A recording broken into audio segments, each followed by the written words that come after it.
Hello everyone, আজ day 27 আর আমি বেশ কিছুদিন ধরে হেলদি খাবার দাবার খাচ্ছি না। আগে আমি চা খুবই খেতাম, মানে দিনে 3-4 বার আমি চা খেতাম, কিন্তু এখন আর খাচ্ছিলাম না, বাট আবার স্টার্ট করেছি খাওয়া। তো চাটা খাই সকালবেলা উঠে, তারপর আর ব্রেকফাস্ট কিছু করিনি, স্কিপ করি, একবারে লাঞ্চ করে নিই। আর লাঞ্চে আজকে অনেক কিছুই ছিল, আর মা আজকেই ধনেপাতা দিয়ে মাছের ঝালটা প্রথমবার করেছিল, যেটা খেতে মোটামুটি হয়েছিল, খুব একটা ভালো হয়নি। সো তারপরে আমি একটু তরমুজ খেয়ে নিই, আর এটা দেখো কী করে খাই।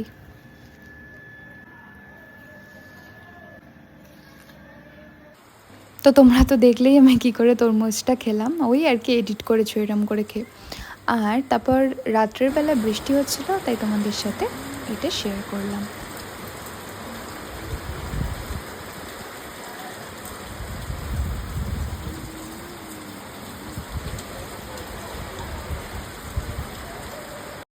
আর আজ ডিনারে ছিল রুটি, এঁচোড়ের তরকারি, আর আগের দিনের ছানার তরকারিটা। আর ওই বৃষ্টির জন্য আমরা এই গরম থেকে একটু রেহাই পেলাম আর কি। ওয়েদারটা ভীষণই ঠান্ডা ঠান্ডা হয়ে গিয়েছিল, রাতে ঘুমও খুব ভালো হয়েছিল। আর বৃষ্টি হলে এমনিই আমার খুব ভালো লাগে। আর তোমাদের ভিডিওটা কেমন লাগলো অবশ্যই জানিও, ভালো লাগলে লাইক কমেন্ট আর শেয়ার করো। বাই।